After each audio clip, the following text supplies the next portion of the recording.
भगवान श्री कृष्ण की मधुर बाल लीलाओं में वन भोजन लीला में आगे, लेकिन चौथे प्रकार के लोग वो भी हैं। उनको हम कहते हैं बहिर्मुख और उनकी संख्या अधिक होती है।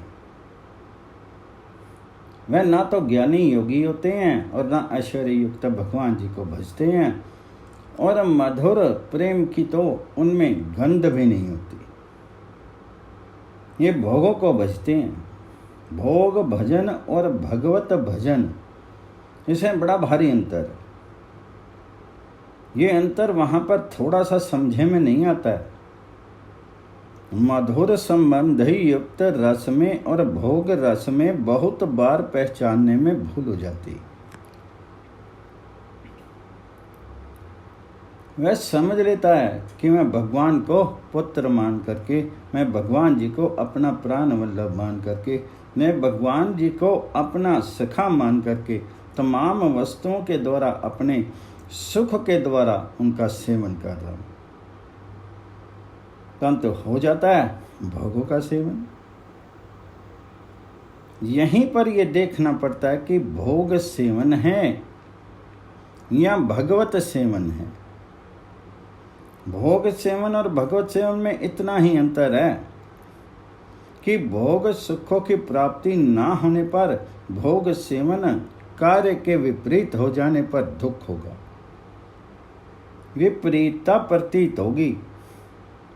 परंतु भगवत सेवन कार्य को, भगवत सेवा से कहीं विस्मृति हुई तो उसमें दुख होगा। यह भोगों की परवाह में भगवत सेवा से क्षण भर के लिए भी विलग होना नहीं चाहता। एक महात्मा थे, उनके पास कुछ नहीं था। वे रोज बेजड़ की रोटी बनाते और बेजड़ की रोटी स्वयं खाते और उसी का भोग लगाते। एक दिन कोई संत उनके यहाँ आए। संत ने आकर के कहा, देखो कन्हैया बड़े सुंदर हैं, कोमल हैं, इनको तुम बेजड़ खिलाते हो, मक्खन खिलाया करो। उन्होंने कहा, मक्खन खाना हो तो मक्खन वाले के यहाँ जाएं, जिनके यहाँ मक्खन मिलता है उनके यहीं जा कर के रहें। हम तो इनको रखने के लिए कोई लालायित है नहीं।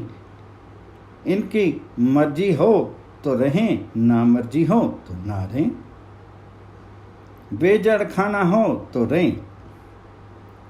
तब भगवान ने स्वप्न में कहा, हम तो तुम्हारे ही रहेंगे, बेजड़ खाएंगे। इसका ये अर्थ नहीं कि भगवान जी को अच्छी चीज ना दें। भागवत में एकादश स्कंद में आया है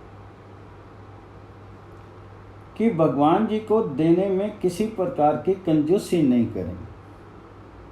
जो अपने पास बढ़िया से बढ़िया हो उसे दें, परंतु उस बढ़िया से बढ़िया चीज का वही महत्व ना हो जाए भगवान जी के सामने। बढ़िया चीज के लिए भगवत भाव को बेच ना दें। बढ़िया चीज के लिए अपने भगवान जी को कहीं गिरवी ना रख दें। पर रखता है आदमी। जब भोग परायणता होती है तो आदमी भोग सिद्धि के लिए भजन विमुख होता है। भोग सिद्धि के लिए भगवान जी को छोड़ करके भोगी मनुष्यों की सेवा करता है आदमी। वे कहता है भोग चाहिए भगवान जी के लिए, परंतु भोग दृष्टि रहने के कारण से वह भगवान जी के लिए चाह करके भी अपने लिए चाहता है। यह समझने का यहाँ पर भाव है कि भोग दृष्टि कभी नहीं आने पावे। भोग दृष्टि आने पर श्री कृष्ण इस प्रकार से खेलते नहीं हैं। यशोदा मैया में और ब्रज की गोपांगनाओं में, गोप सखाओं में भोग दृष्टि थी ही नहीं। इनमें शांत भाव तो ना मालूम पहले कब का आ करके और बहुत पीछे रह गया। इनके अंदर तो बिल्कुल सरदार श्रद्धा भगवत सुख दृष्टि थी। श्याम सुंदर को सुखी करना, इनका भोग और भोग त्याग ये दोनों ही श्री कृष्ण सुखात थे। भोग त्याग से भी इनके मन में कोई घृणा नहीं। जिस समय ये भोग त्याग से प्रसन्न हो तो भोग त्याग और जिस चीज को खाने में इनको प्रसन्नता हो वो भोग करें। अब ये गहने रत्न सोने और रत्नों के हार छोड़ करके जो गुंजाओं की माला पहना दी और वन के पत्ते गूंथ करके सखाओं ने पहना दी, ये क्या भोग दृष्टि से उत्तम चीज है? बड़े बड़े बहुमूल्य सुंदर हार थे, उनको नहीं पहनाए और ये सब पहना दिए। श्याम सुंदर को इससे सुख मिला। कहीं पर भी भोग भावना जहाँ रहती है वहाँ भगवान प्रकट नहीं होते। कहते हैं कि इन गोप बालकों का, इन गोपियों का कितना बड़ा भाग्य कि जो भगवान ज्ञानी संतों के लिए खुद ब्रह्म सुख अनुभूति रूप हैं, जो दास्य भाव से भजने वालों भक्तों के लिए उनके आराध्य देव हैं और ऐश्वर्य संपन्न सर्वेश्वर सर्वलोक महेश्वर परमेश्वर हैं। किंतु उनकी समझ में परमेश्वर नहीं है, पर ये अज्ञानी भी नहीं है। ये तमाम भोगों से भगवान जी की पूजा करते हैं, परंतु स्वयं ये भोगनिष्ठ नहीं है, भोग विरक्त हैं। जो भगवान ज्ञानी संतों के लिए ब्रह्म सुख अनुभूति रूप है, जो भगवान दास्य भाव से भजने वाले भक्तों के लिए परम ऐश्वर्य संपन्न आराध्य देव हैं, और जो भगवान विषय विमोहित अज्ञान जड़ विषय गंधों के लिए बालक रूप हैं। मेरा बच्चा है ये श्री कृष्ण को जो बालक समझता है, मधुर भाव से नहीं अज्ञान से, मोह अंधा होकर के नाश का आश्रय लेकर के जो समझता है कि ये बालक है, उनके लिए ये बालक है। परंतु वहीं भगवान के लिए कृत पुण्य पुंजा ना मालूम होकर भी कितना पुण्य किया है, कितने कितने पुण्यों का समूह इसका प्रकट हुआ है। पुण्यों का फल कि ये महान पुण्य पुंज गोप बालक भगवान जी के साथ इस तरह का बालकोचित खेल खेल रहे हैं, अज्ञानी मनुष्यों के जैसा।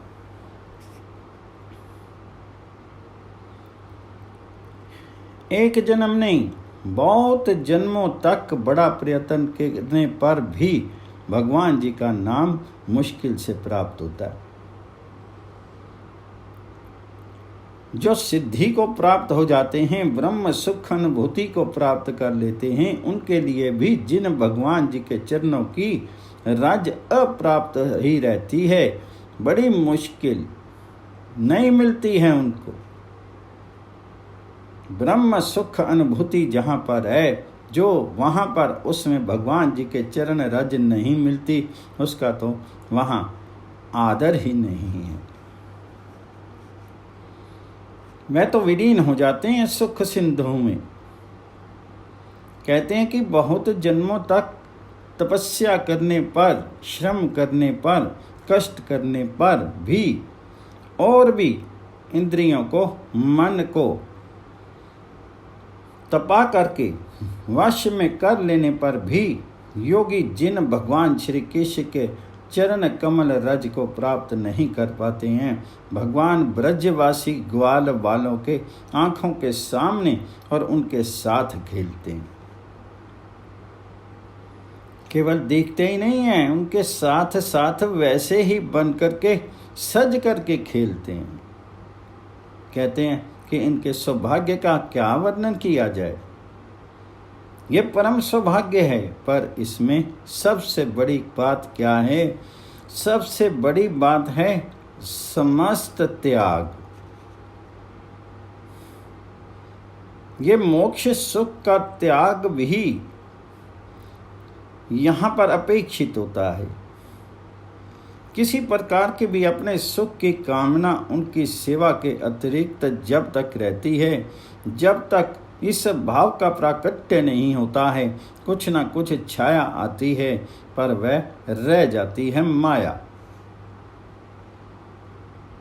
ब्रजराज नंदन को देखने के लिए यम नियम आदि, प्राणायाम आदि, ध्यान करना, समाधि लगाना, इन सब की आवश्यकता नहीं,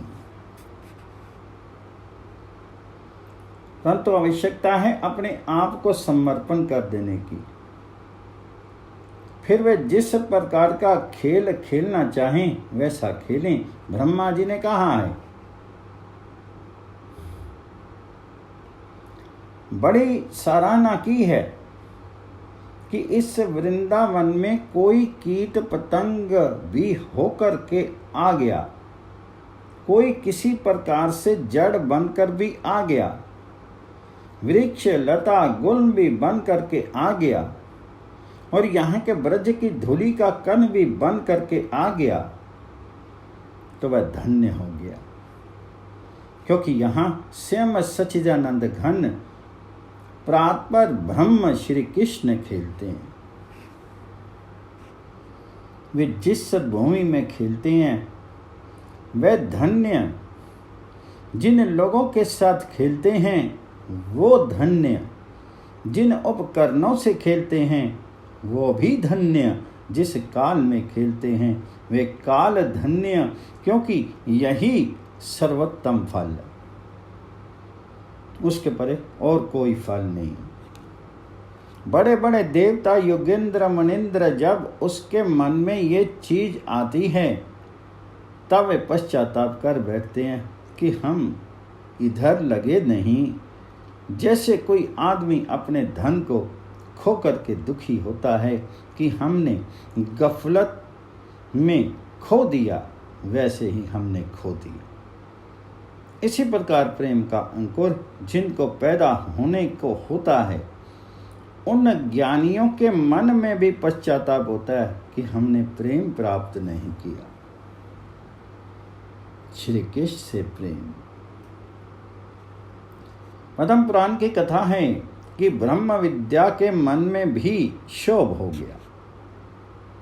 जो ब्रह्म विद्या सबको स्वयं ब्रह्म अनुभूति कराने वाली है, वह स्वयं श्री कृष्ण प्रेम को ना प्राप्त करके संतप्त हो उठी और उसने चिरकाल तक तपस्या की, गोपी भाव की प्राप्ति करके श्री कृष्ण का सेवन करने के लिए। क्योंकि ब्रह्म विद्या को भी ये ज्ञान हो गया, जान गई ब्रह्म विद्या कि केवल ब्रह्म की प्राप्ति, ब्रह्म सुख अनुभूति ही सर्वोत्तम स्थिति नहीं है। श्री कृष्ण का प्रेम प्राप्त करना यही परम और परम उद्देश्य होना चाहिए। गीता में उनका संकेत है, हजारों हजारों मनुष्यों में कोई एक सिद्धि प्राप्त करने के लिए यत्न करता है। सिद्धि का अर्थ यहाँ योग सिद्धि नहीं है, अंतःकरण की शुद्धि नहीं है। यहाँ सिद्धि है ब्रह्म सुख अनुभूति, ब्रह्म प्राप्ति और उन ब्रह्म प्राप्त सिद्धानाम। ब्रह्म प्राप्ति करने के बाद भी मेरी प्राप्ति तत्वता सबको हो जाए, ज्ञान हो जाए, ये नहीं होता।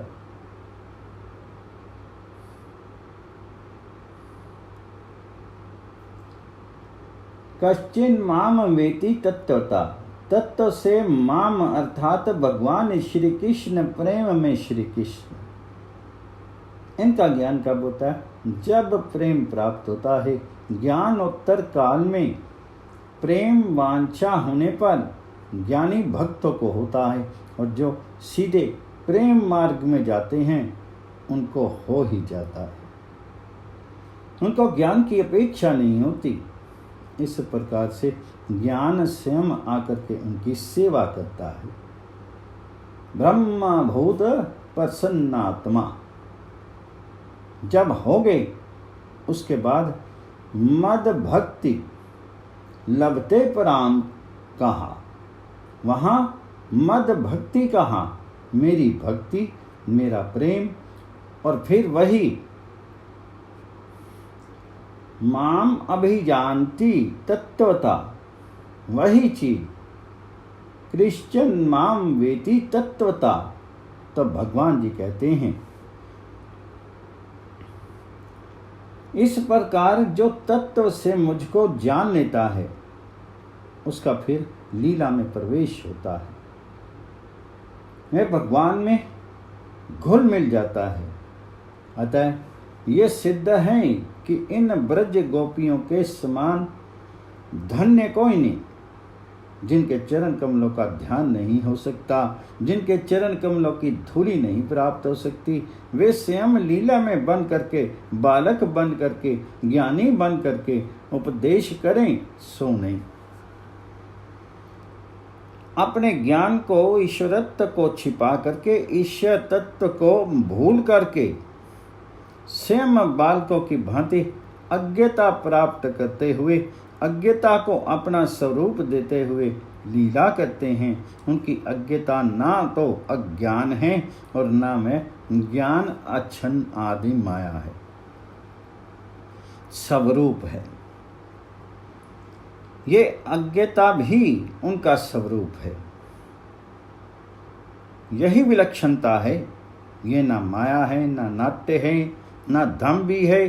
ये अज्ञता नहीं जानती कि क्या बोल रही है, क्योंकि उनमें कोई बाहर की छाया माया नहीं आती।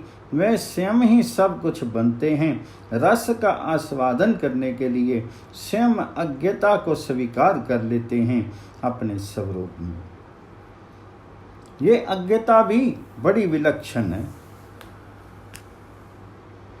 उस अज्ञता को देख करके प्रेमी मुनिगण जो हैं वे प्रसन्न होते हैं। सनक आदि, शुक आदि, नारद आदि ये उस अज्ञता को देख करके मोहित हो जाते हैं कि इनकी अज्ञता कैसी है, कैसा ये अज्ञ बना है। ब्रह्मा जी तो मोहित होते हैं, बाकी ये जो प्रेमी लोग हैं ये मोहित नहीं होते हैं। इनका तो प्रेम और भी उछलता है कि किस प्रकार से इतने ऊंचे होकर के और किस प्रकार से नीची चीज को अपना स्वरूप बना लेते हैं, स्वीकार नहीं करते, स्वरूप बना लेते हैं। इसलिए कहा कि इनका जो भाग्य है वह बहुत बड़ा भाग्य है। इस प्रकार वन में इनका खेल चल रहा है। उधर जो इनका खेल होता है तो इनकी उसकी कंस को खबर लगी। उसने कहा, राम राम, ये तो बकासुर भी मारा गया। अब यहाँ तो अनंत का श्रोत्र बह रहा है और इस अनंत की मंदाकिनी में सब के सब मानो डूबे चले जा रहे हैं। पर एक वर्ग ऐसा है, बहिर्मुख समुदाय, आश्री मायापन समुदाय। उसकी आंखें शीतल स्पर्श को पाकर के शीतल नहीं होती हैं बल्कि जलने लगती हैं। वही भगवान जी की लीला का यही स्वरूप है कि उनको झिलाकर ही शुद्ध करना है। स्वर्ण में इतना मल भर गया है कि बिना तपाए वह शुद्ध नहीं हो सकता। इन लोगों के मन में कभी उदय ही नहीं होता ये भाव, बल्कि वे तो चाहते हैं कि इस प्रवाह को रोक दें। असुरों का ये भाव होता है कि ये जो रस प्रवाह बह रहा है इसको खत्म कर दें। और इस वर्ग में नेता हैं, सबके सरदार हैं कंसराज। असुरों के समुदाय में भगवान जी के इस रस प्रवाह को रोकने में जो वर्ग सन्नद्ध है, उस वर्ग के नायक हैं कंसराज। उस समय ये मथुरा के बादशाह थे।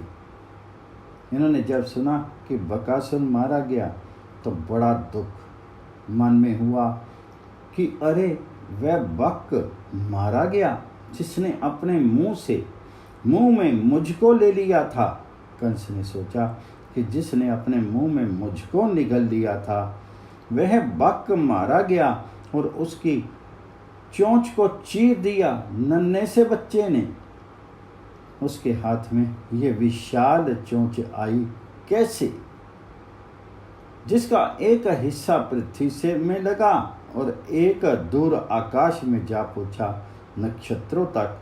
ऐसी उस चोंच को उसने चीर डाला तो बड़ा दुख उसके मन में हुआ कि अब क्या करें। बाल कृष्ण भगवान जी की जय।